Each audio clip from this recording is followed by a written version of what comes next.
Hello my dear students, आप सभी का वेलकम है हमारे चैनल पे। आज के इस सेशन में हम लोग डिस्कस करने वाले हैं क्या, एनोड रे एक्सपेरिमेंट के बारे में, मतलब डिस्कवरी ऑफ प्रोटॉन के बारे में पढ़ने वाले हैं। लास्ट क्लास में हम लोग पढ़ चुके हैं जी डिस्कवरी ऑफ इलेक्ट्रॉन के बारे में, और उसके बारे में हम लोग बहुत सारे पॉइंट्स को स्टडी किए हैं, जो कि क्या था, डिस्चार्ज ट्यूब एक्सपेरिमेंट का एक पहला हिस्सा था, समझे ना। तो आज हम लोग दूसरा हिस्सा का स्टडी करने वाले हैं। सब लोग ध्यान से बने रहिएगा। आज के सेशन में बहुत सारे ऐसे पॉइंट्स आएंगे जो आपको याद रखने बहुत ज़रूरी होंगे, जो एग्जामिनेशन में डायरेक्ट लिंक करते हैं। ठीक है, चलिए स्टार्ट करते हैं सेशन को। सब लोग हेडिंग लगा लीजिएगा, एनोड रे एक्सपेरिमेंट। एनोड रे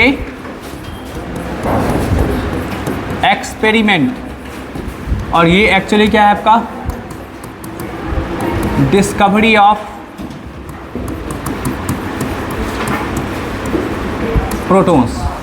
ठीक है, डिस्कवरी ऑफ प्रोटॉन्स। देखिए साइंटिस्ट के दिमाग में क्या बात आया, सबसे पहले वो क्या किए कि एक चार्ज पार्टिकल का वो डिस्कवरी किए, जो कि क्या था, इलेक्ट्रॉन था, जो कि निगेटिवली चार्ज पार्टिकल था।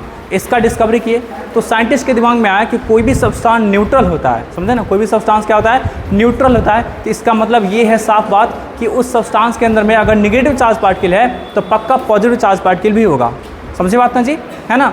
अगर निगेटिव चार्ज पार्टिकल है तो पक्का क्या होगा, पॉजिटिव चार्ज पार्टिकल भी होगा। और इसीलिए क्या किए ना कि वो discovery of positive charge particle की तरफ वो लग गए। समझे बात ना जी। तो चलिए ये जो एक्सपेरिमेंट है, सब लोग देखिएगा, एनोड रे एक्सपेरिमेंट की बात करते हैं। ये जो एक्सपेरिमेंट है स्टार्ट कौन किए थे, तो ये एक्सपेरिमेंट स्टार्ट किए थे Goldstein, started by Goldstein. Goldstein इसको स्टार्ट किए थे। ठीक है, चलिए इसमें क्या डिफरेंस था, मतलब इसमें और उसमें क्या डिफरेंस था, मतलब आपको एनोड रे एक्सपेरिमेंट और कैथोड रे एक्सपेरिमेंट में क्या डिफरेंस था उसको हम लोग देखेंगे। जो आपको सेटअप वहाँ था वही सेटअप एग्जैक्टली यहाँ ही रहेगा, यहाँ भी रहेगा, बस एक छोटा सा डिफरेंस रहेगा। और इसी छोटा सा डिफरेंस के कारण क्या होगा कि कैनाल्स रे या बोल सकते हैं एनोड रे हम लोग को ऑब्जर्व होगा। समझे बात ना जी। देखिएगा सब लोग ध्यान से, वहाँ पे क्या किया गया था आपको समझाते हैं। एक डिस्चार्ज ट्यूब लिया गया था जिसका लेंथ लगभग 50 सेंटीमीटर के अप्रॉक्स का था, और हम बोले थे भी कि डिफरेंट बुक्स में आपको वो डिफरेंट लेंथ का मिलेगा। ठीक है, ये क्या था, कैथोड था, ये है क्या, कैथोड, और ये इधर क्या है आपका जी, एनोड। ठीक, अब इसको क्या किया गया था, बैटरी से HTV बैटरी, आप लोग को बोले भी थे हाई टेंशन बैटरी से कनेक्ट कर देंगे।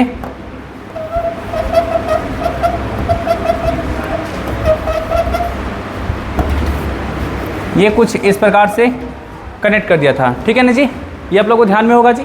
ठीक, यहाँ से एक वैक्यूम पंप लगा करके और इसके अंदर का एयर के प्रेशर को मिनिमाइज किया गया था। समझे बात ना जी, वैक्यूम पंप लगा करके एयर के प्रेशर को मिनिमाइज किया गया था। और एयर प्रेशर को कितना रखा गया था आपका जी, 10⁻⁴ ATM, याद होगा आप लोग को। ठीक है, अब देखिए तो ये क्या था, आपको डिस्चार्ज ट्यूब एक्सपेरिमेंट का जो पहला पार्ट बताए थे, कैथोड रे एक्सपेरिमेंट, उस पार्ट का हिस्सा था आपका जी। अब इसमें देखिएगा एनोड रे एक्सपेरिमेंट में और उसमें क्या डिफरेंस था बताते हैं। यहाँ पे सब लोग देखिएगा, यहाँ पे जो हम लोग लेंगे कैथोड प्लेट जो लेंगे, वो कैथोड प्लेट देखिए कैसा लेंगे जी। देखिएगा सब लोग ध्यान से, यहाँ पे जो कैथोड प्लेट लेने वाले वो कैसा लेने वाले हैं, सिर्फ और सिर्फ कैथोड प्लेट में अंतर आएगा।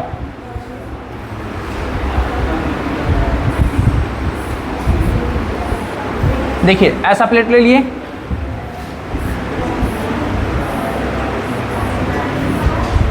देखिए ये तो पूरा का पूरा आपका सॉलिड पार्ट रहेगा, पूरा सॉलिड रहेगा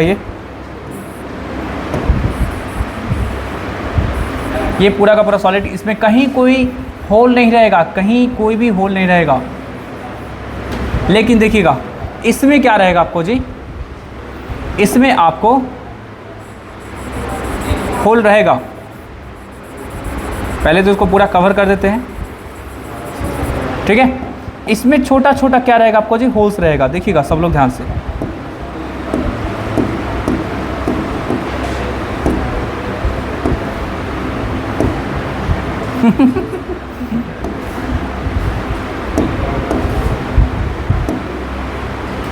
लगता है इससे नहीं हो पाएगा। ठीक,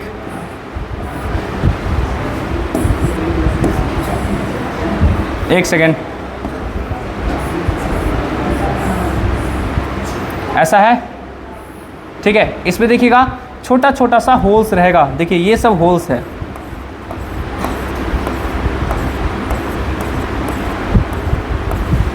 ना।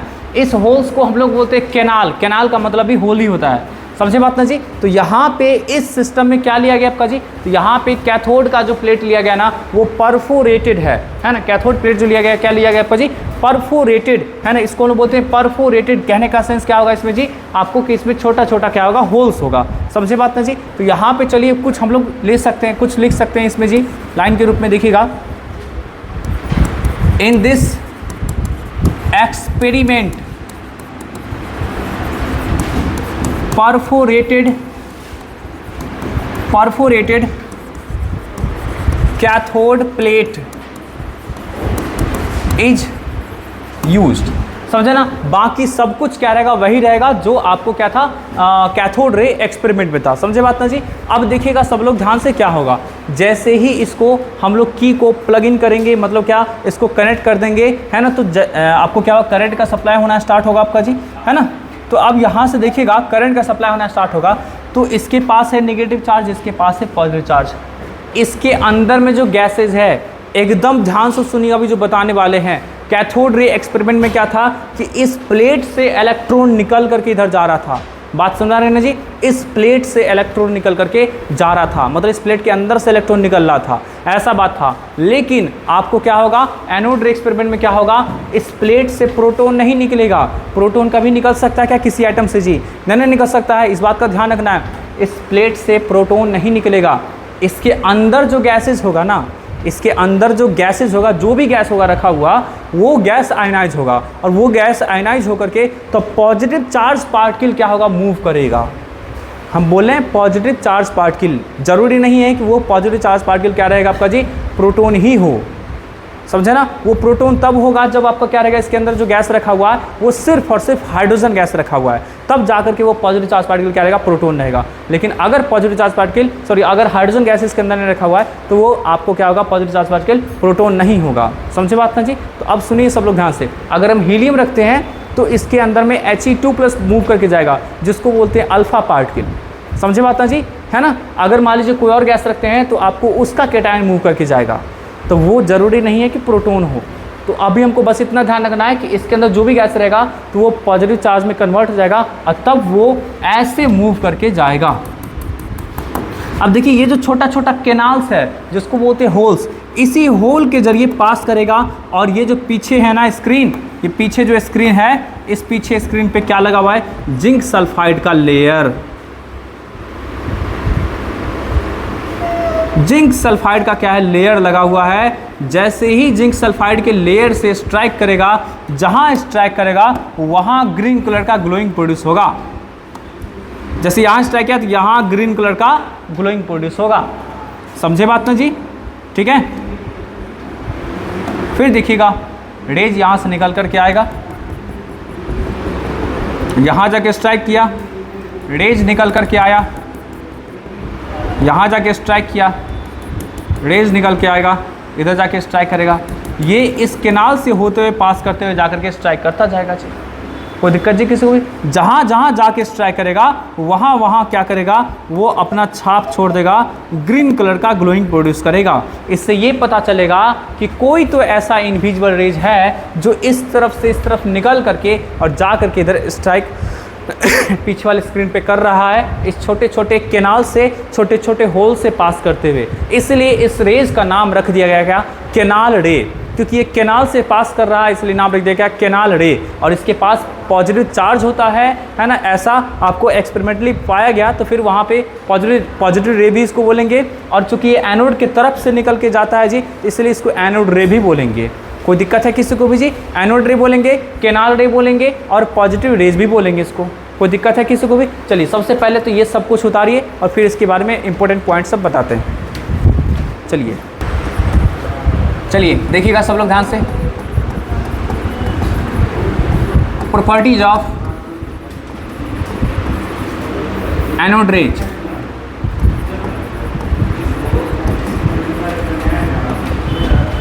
Properties of anode rays. चलिए हम लोग एनोड रेज के प्रॉपर्टीज़ का हम लोग डिस्कशन करते हैं, समझे बात ना जी। चलिए सबसे पहला पॉइंट जो होगा ना वो क्या है समझिएगा, ये रेज आपका किधर से निकलता है, एनोड की तरफ से निकलता है, ध्यान से सुनिएगा।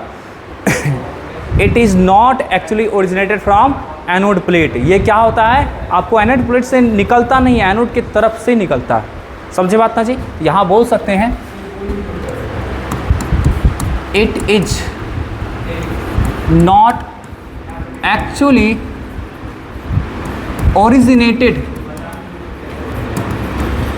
originated from anode plate. It is actually moving from anode to cathode. ठीक है ना। ये हाई वोल्टेज के कारण क्या होता है, उसके अंदर का गैसेस क्या होता है, आयोनाइज हो जाता है। यहाँ पे ब्रैकेट लिख देते हैं आपका जी, due to very high voltage gases present inside the tube is ionized। ठीक है ना जी, कोई दिक्कत जी किसी को भी। अब वही केटायन क्या करता है, आपको मूव करता है, and that cation starts moving from anode to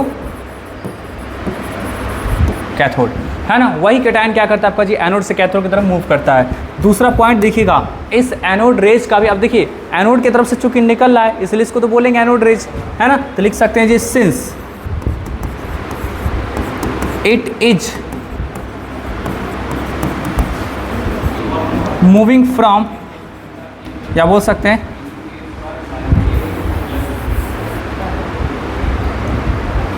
हाँ ठीक ही है, moving from anode plate to cathode plate, so it is called anode rays. कोई दिक्कत जी किसी को भी। थर्ड पॉइंट देखिएगा,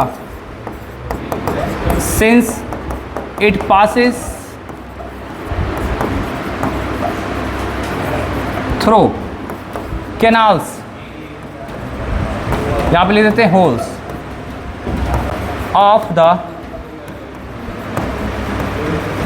cathode plate,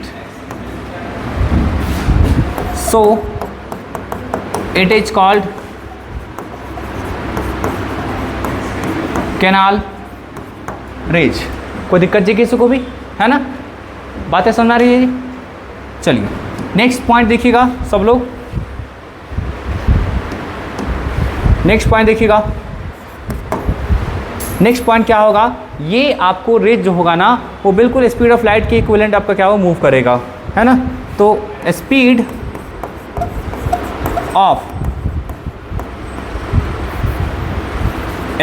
of anode rays is approximately equal to speed of light, है ना। स्पीड ऑफ लाइट के क्या होगा, अप्रॉक्सीमेटली इक्वल होगा। नेक्स्ट पॉइंट देखिएगा सब लोग ध्यान से जी, इस रेज के पास भी क्या होगा, आपको काइनेटिक एनर्जी होगा। कैसे पता चलेगा, इसके रास्ते में पिन व्हील को डाल देंगे, रोटेट करने लगेगा, मैटर को डाल देंगे, क्या करेगा आपका जी उसको सॉरी मेटल प्लेट को डाल देंगे तो उसको क्या करेगा, स्ट्राइक कर करके हीट कर देगा जी, है ना। तो बोल सकते हैं it has mass particles so that it can rotate pin wheel placed in the path of this ray, है ना।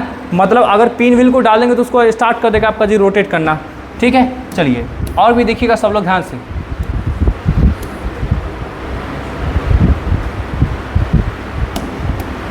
देखिए इसके पास ना पॉजिटिव चार्ज होता है ना। It has positive charge. कैसे पता चलेगा? ये आपको क्या है, डिस्चार्ज ट्यूब है, ये कैथोड है, ये क्या एनोड है,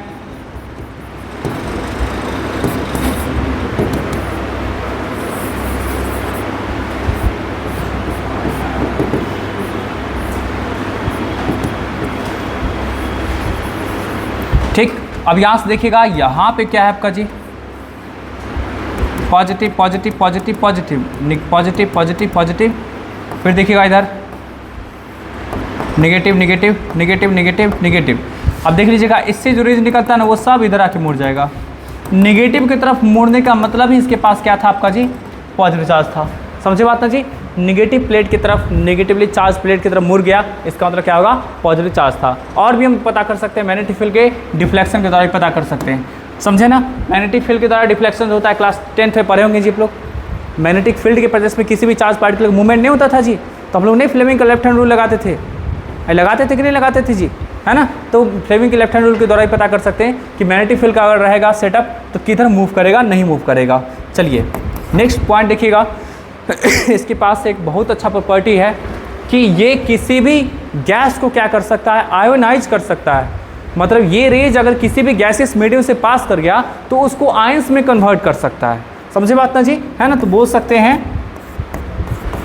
इट कैन आयोनाइज गैसेस, है ना। ये क्या कर सकता है, गैसेस को क्या कर सकता है, आयनाइज कर सकता है। अगर उस मीडियम से पास कर गया है ना तो उसको आयनाइज कर सकता है। नेक्स्ट सब लोग देखिएगा कैथोड रेज का नेचर जो होगा ना वो कैथोड रेज का जो नेचर था वो इंडिपेंडेंट था किससे, गैस जो प्लेस था इसके अंदर में। लास्ट पॉइंट पढ़ाए थे आप लोग को जी कि कैथोड रेज का जो नेचर होगा वो इंडिपेंडेंट होता था गैस इसके अंदर में कौन सा रखा हो उससे। क्यों? क्योंकि कैथोड रेज आपको इस कैथोड प्लेट से निकलता था स्ट्रीम ऑफ इलेक्ट्रॉन्स के रूप में।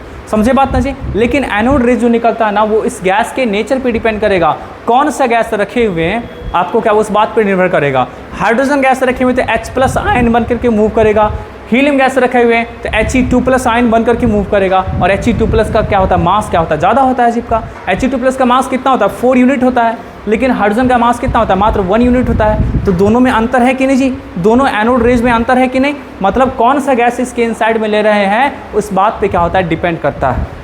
समझे बात ना जी, ठीक है ना। यहाँ बोल सकते हैं नेचर ऑफ एनोड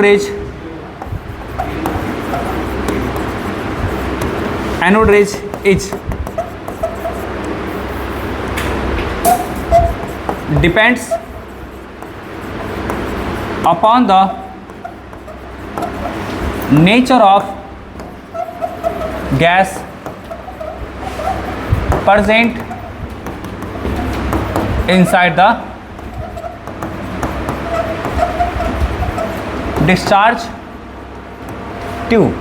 समझे बात ना जी। अब ये कैसे पता चला, तो अभी जस्ट हम समझाते हैं, पहले इसको नोट करिए। हम इस बात को एक्सप्लेन करने जा रहे हैं कि मतलब एनोड रेज का जो नेचर होता है ना वो गैस के नेचर पे डिपेंड करता है। कौन से गैस को लिया गया है डिस्चार्ज ट्यूब के अंदर में उस गैस के नेचर पे डिपेंड करता है। कैसे करता है इस चीज़ को हम लोग समझने वाले हैं। देखिए आप लोग को याद होगा जी J.J. थॉमसन को होल क्रेडिट मिल गया था किसका, डिस्कवरी ऑफ इलेक्ट्रॉन का। मिला था कि नहीं मिला था जी, है ना। कैसे डिस्कवरी ऑफ इलेक्ट्रॉन का होल क्रेडिट मिल गया था जी, क्योंकि वो चार्ज बाय मास रेशियो निकाले थे, है ना। Charge by mass ratio means electron के ऊपर में चार्ज कितना है ना, उस इलेक्ट्रॉन का मास कितना है तो उसका रेशियो निकाले थे। वो बहुत इंपॉर्टेंट चीज़ था। समझे बात ना जी, जो कि आया था -1.7588 × 10⁸ कूलम पर ग्राम, ऐसा आपका आया था, समझे बात ना। तो यहाँ भी क्या किया गया, जे थॉमसन एक्सपेरिमेंटली क्या किया, डिटरमाइन करना चालू किए जी, है ना, चार्ज बाय मास रेशियो। कोई दिक्कत है तो यहाँ भी निकालना चालू किए, तो वो देखे, ऑब्जर्व किए कि अगर डिस्चार्ज ट्यूब के अंदर में अलग गैसेज है तो उसका चार्ज बाय मास रेशियो क्या हो रहा है, अलग आ रहा है कि नहीं जी। मतलब अलग अलग गैसेज के लिए क्या आ रहा है, चार्ज बाय मास रेशियो क्या आ रहा है, अलग अलग आ रहा है। इसका मतलब क्या है, चार्ज बाय मास रेशियो अलग अलग आ रहा है, मतलब आपको अंदर में जो पॉजिटिव चार्ज है वो अलग अलग हो रहा है गैस के बदलने से, और गैस के बदलने से पॉजिटिव चार्ज क्या हो रहा है, आपको डिफरेंट होते जा रहा है। इसका मतलब साफ है कि जो भी पॉजिटिव चार्ज पार्टिकल है वो गैस कौन सा ले रहे हैं उसके बेसिस पे, मतलब उसका नेचर डिसाइड हो रहा है, उसका मास कितना होगा, उसका चार्ज कितना होगा। बातें समझ आ रही है हम क्या बोल रहे हैं ना जी, है ना। मतलब डिस्चार्ज ट्यूब के अंदर में कौन सा गैस है उसी के नेचर पे क्या हो रहा है, चार्ज बाय मास रेशियो का वैल्यू डिसाइड हो रहा है, ठीक है ना जी। और यही चीज़ आपका क्या हुआ, कंफर्म करता है कि डिस्चार्ज ट्यूब के अंदर में क्या होगा, गैस बदलेगा तो नेचर ऑफ, मतलब क्या, एनोड रेज जो था उसका नेचर बदल जाएगा, ठीक है ना। तो अब सब लोग यहाँ पे ध्यान से देखिएगा, J Thomson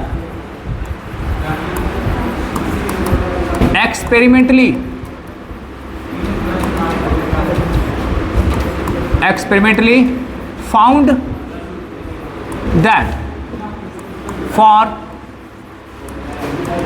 different gases present inside the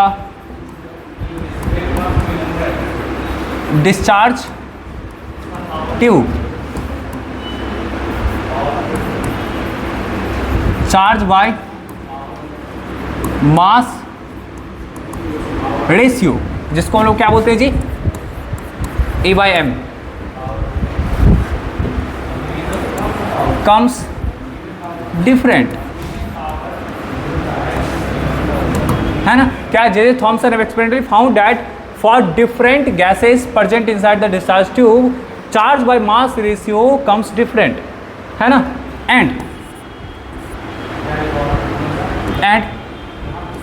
maximum value of charge by mass ratio obtained for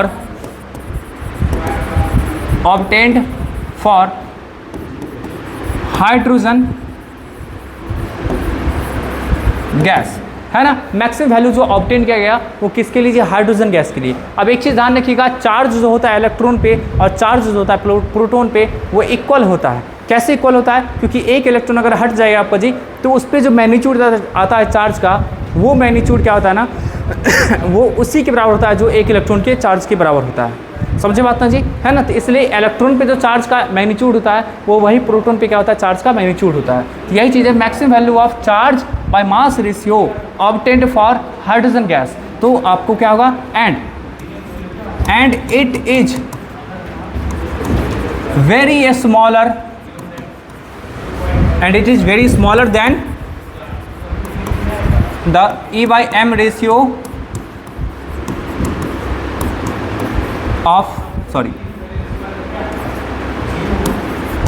of cathode rays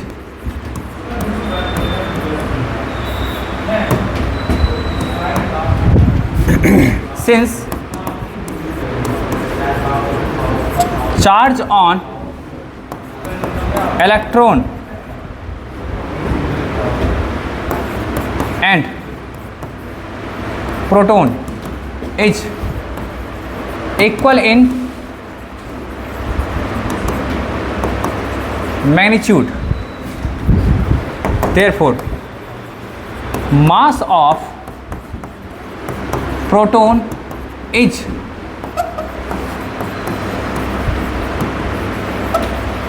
much higher than that of mass of electron. क्योंकि देखिए आपको ये जो है, आपको क्या कह रहे हैं, मैक्सिमम वैल्यू है जो ऑब्टेन हो रहा है किसके लिए, हाइड्रोजन गैस के लिए जी। और इसी को हम लोग बोलते हैं, इसी में जो आपको एनोड रे रहेगा उसी को हम लोग क्या बोलते देते हैं, प्रोटॉन बोल देते हैं। मतलब H+ जैसे हुआ ना जी, हाइड्रोजन गैस के लिए जो आपको एनोड रे बनेगा उसको बोलते हैं हम लोग H+, और इसी का नाम दे दिया जाता है क्या जी, प्रोटॉन। किसके द्वारा दिया जाता है, तो ये दिया जाता है किसके द्वारा, रदरफोर्ड के द्वारा। रदरफोर्ड के द्वारा दिया था ये नाम 1911 में, और इसीलिए रदरफोर्ड को ना इसका डिस्कवरर मान लिया जाता है।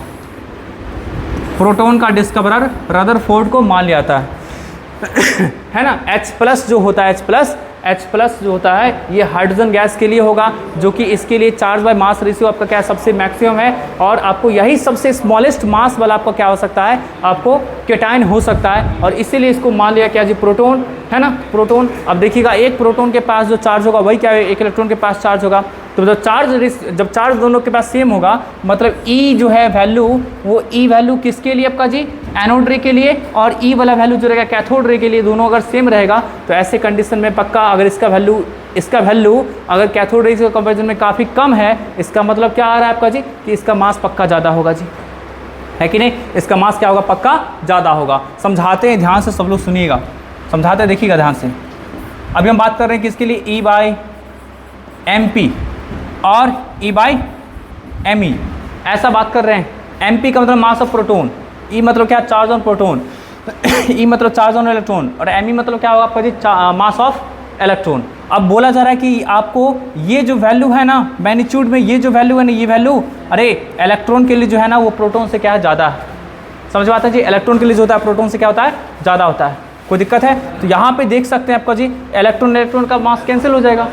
अब इसका वैल्यू ज़्यादा है, दो फ्रैक्शन, तभी आपको क्या होगा जी, अगर दोनों फ्रैक्शन का न्यूमरेटर अगर मान लीजिए इक्वल है, तो दोनों में कंपैरिजन क्या कर सकते हैं, नीचे वाले को देख के कंपैरिजन कर सकते हैं। इसमें ये छोटा होगा तभी तो इसका रेशियो ज़्यादा है, इसमें ये बड़ा होगा तभी तो इसका रेशियो क्या कम है। यहाँ पे बोल सकते हैं, अच्छा ऐसा कुछ रेशियो था, तो यहाँ पे बोल सकते हैं MP फार ग्रेटर देन क्या होगा आपका जी, ME के होगा। MP मीन्स क्या होगा, मास ऑफ प्रोटॉन, ठीक है। और यहाँ तक कोई दिक्कत है किसी को भी जी, चलिए इसको नोट करिए, देख लो को जी कि रदरफोर्ड क्या किए थे, नेम किए थे इस पॉजिटिव चार्ज पार्टिकल का, इसलिए इसका नाम क्या पड़ा, प्रोटॉन बना, ठीक है ना। और इसलिए क्या हुआ कि रदरफोर्ड को ही ना क्रेडिट दे दिया गया। वैसे कई सारे जगह पढ़िएगा तो वहाँ पे गोल्डस्टीन को रहेगा आपका दिया हुआ क्रेडिट कि गोल्डस्टीन डिस्कवरी किए थे किसका, प्रोटॉन का, लेकिन एक्चुअल में मानेंगे तो हम लोग रदरफोर्ड को क्रेडिट देंगे। गूगल सर्च करके भी आप देख सकते हैं, रदरफोर्ड जो होता है ना वो आपको प्रोटॉन का डिस्कवरर माना जाता है, ठीक है। चलिए आगे बढ़ते हैं हम लोग जी, ध्यान दीजिएगा सब लोग। तो मास ऑफ प्रोटॉन जो होता है ना, मास ऑफ प्रोटॉन जो होता है वो लगभग, इसको हम लोग 1 यूनिट मास मानते हैं, और वो क्या होता है आपका जी, 1.672 इंटू 10⁻24 ग्राम, ऐसा मास होता है, समझे ना। और अगर इसको हम क्या करेंगे, 1.672 इंटू 10⁻27 kg, अगर kg में लिखना चाहेंगे तो हम ऐसा लिख सकते हैं। और इसी को लगभग में अप्रॉक्स में बोला जाता है क्या जी, आपका 1 AMU। वैसे 1 AMU का मतलब क्या होता है, तो 1.66 इंटू 10⁻24 ग्राम ये होता है ना, 1 AMU का मतलब। तो ये मास जो है ना वो लगभग 1 यूनिट मास के बराबर होता है। ये क्या हुआ, मास ऑफ प्रोटॉन निकल करके आ गया, ठीक है। तो यही था आपका जी क्या, एनोड रे एक्सपेरिमेंट। कोई दिक्कत जी किसी को भी। अब हम लोग चलते हैं क्या, रदरफोर्ड एक्सपेरिमेंट। रदरफोर्ड एक्सपेरिमेंट, और ये जो है ना ये किसके लिए किया गया था, discovery of nucleus, discovery of nucleus, इसके लिए न्यूक्लियस के डिस्कवरी के लिए किया गया था। चलिए अब देखिएगा, साइंटिस्ट के दिमाग में ये आया कि एटम के अंदर में क्या पॉजिटिव चार्ज पार्टिकल है, निगेटिव चार्ज पार्टिकल है, तो ये सब पार्टिकल्स किस प्रकार से अरेंज रहता है, समझे बात ना जी, किस प्रकार से क्या रहता है, अरेंज रहता है। तो उसमें ना एक J.J. थॉमसन का मॉडल आया था, समझे बात ना जी, प्लम पुडिंग मॉडल। उसके अकॉर्डिंग बताए थे क्या कि जैसे तरबूज होता है ना, तरबूज वाटरमेलन होता है ना, तो वाटरमेलन जैसे होता है, तो वाटरमेलन में आपको 2 पार्ट होता है अंदर में, एक होता है रेड वाला पार्ट और एक होता है ब्लैक सीड्स होता है। तो रेड वाला पार्ट हो गया पॉजिटिव चार्ज पूरा का पूरा, समझे ना। ब्लैक सीड जो हो गया, एम्बेडेड ब्लैक सीड जो हो गया, वो क्या हुआ, इलेक्ट्रॉन हो गया। तो ऐसा ही कुछ माने थे कि एटम ना एक तरबूज के जैसा होता है, समझे ना। और उसमें क्या होगा आपका जी कि जो जैसे रेड वाला पार्ट पूरा का पूरा होल वॉल्यूम में स्प्रेड रहता है, उसी तरीके से पॉजिटिव चार्ज क्या रहता है, पूरे होल आपको वॉल्यूम ऑफ द एटम में क्या रहता है, स्प्रेड रहता है। और जिस तरीके से ब्लैक कलर का सीड रहता है इम्बेडेड, उसी तरीके से इलेक्ट्रॉन क्या रहेगा, इसके अंदर में इम्बेडेड रहेगा। लेकिन ये गलत बात था, फालतू बात था, समझे बात ना जी, ये बकवास था, इसलिए इसको क्या किया गया, डिस्कार्ड कर दिया गया। तो देखिएगा रदरफोर्ड का एक्सपेरिमेंट किया गया था, और रदरफोर्ड का जो एक्सपेरिमेंट था ना, इसका नाम है, इसका भी कुछ ना कुछ नाम होगा जी, तो इसका नाम है अल्फा पार्टिकल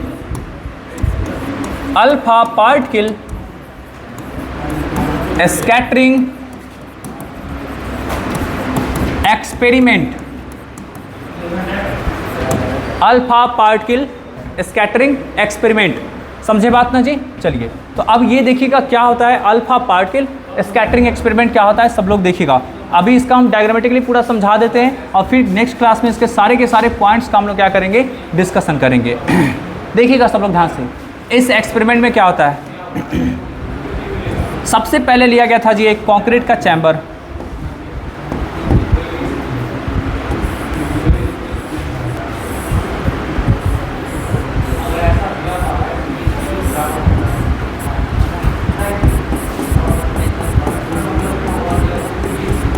देखिए ये क्या है,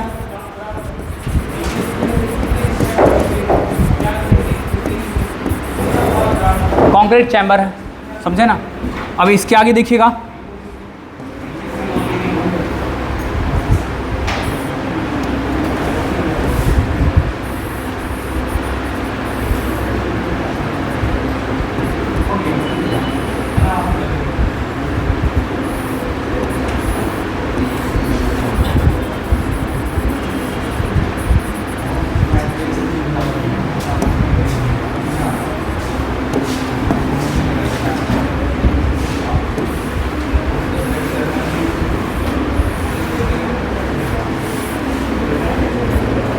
देखिएगा ये एक आपका क्या हो गया आपका जी, ये ना हैवी मेटल का फॉयल होगा, जैसे कि गोल्ड का हो सकता है, सिल्वर का हो सकता है, प्लेटिनम का हो सकता है, कॉपर का हो सकता है, समझे बात ना जी। तो चलिए गोल्ड फॉयल ले लिया गया,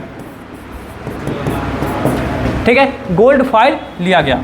अब सब लोग ध्यान से देखिएगा, इसको हर तरफ से कवर्ड करेगा, कौन कवर्ड करेगा जी, तो एक जिंक सल्फाइड का मूवेबल स्क्रीन रहेगा, जो हर तरफ से इसको क्या करेगा, कवर्ड करेगा। देखिए ये क्या है, जिंक सल्फाइड मूवेबल स्क्रीन है। ये ना ऐसे ऐसे घूमता रहेगा, ऐसे ऐसे घूमता रहेगा, ऐसे ऐसे घूमता रहेगा। कंक्रीट का चैम्बर लिया गया था, और इसमें क्या किया जाएगा जी, तो इसमें ना कुछ रेडियो एक्टिव सब्सटेंस डाला जाएगा, रेडियो एक्टिव सब्सटेंस मतलब ऐसा मत सोचिए कि जिसका इस्तेमाल करके रेडियो बनाना था है। रेडियो एक्टिव सब्सटेंस कहने का सेंस होगा ऐसा सब्सटेंस जो डिसइंटीग्रेट होकर के मतलब टूट करके alpha beta gamma rays produce करता होगा, समझे बात ना जी। अल्फा बीटा गामा रेज, ये ना लेड कटर है, लेड प्लेट बोल सकते हैं, जिसको लेड कटर भी बोलते हैं, लेड का प्लेट है, ठीक। अब यहाँ से सब लोग ध्यान से देखिएगा, इससे क्या होगा ना, आपको अल्फा रेज निकलेगा, बहुत सारा रेज निकलेगा। तो मैक्सिमम रेज को तो ये लेड का प्लेट क्या करेगा, रोक देगा यहीं तक, ये जो भी निकलेगा ना सबको रोक देगा, और एक पतला सा जो होल है ना उसी से निकलने देगा, जो निकलना चाहेगा, जो इस होल के इर्द गिर्द में आएगा वही निकल पाएगा। देखिए इससे मैक्सिमम रेज अनडेविएटेड अनडिफ्लेक्टेड पास कर जाएगा, लेकिन वेरी फ्यू रेज डिफ्लेक्ट होगा, वेरी फ्यू एंगल से, ठीक है। इस प्रकार से मैक्सिमम रेज अनडेविएटेड अनडिफ्लेक्टेड पास करेगा, लेकिन कुछ रेज जो होगा ना डिफ्लेक्ट कर जाएगा अपने पाथ से, कुछ रेज तो एकदम बिल्कुल 180 पे अप्रॉक्स में आपको क्या होगा, रिटर्न होकर के वापस आ जाएगा। कैसे पता चलेगा कि कौन रेज डिफ्लेक्ट हो रहा है, कौन रेज सीधा जा रहा है, तो सीधी बात ये आपको क्या होगा, जहाँ जहाँ जाके स्ट्राइक करेगा जहाँ जहाँ जा करके स्ट्राइक करेगा वहाँ वहाँ पे क्या होगा, ग्रीन कलर का ग्लोइंग प्रोड्यूस होगा। क्योंकि आपको बता रखे जिंक सल्फाइड का स्क्रीन जो होता है ना, वो ऐसा स्क्रीन होता है जहाँ पर कोई भी चार्ज पार्टिकल जाके स्ट्राइक करेगा तो वो क्या करेगा, ग्रीन कलर का ग्लोइंग प्रोड्यूस करता है। तो वो ग्रीन कलर के ग्लोइंग से पता चलेगा कि आपको क्या हो रहा है, वहाँ पे आकर के स्ट्राइक कर रहा है। समझे ना, यही था एक्सपेरिमेंट। अब इससे क्या कंक्लूजन निकलता है इसके बारे में हम लोग नेक्स्ट क्लास में डिस्कशन करेंगे।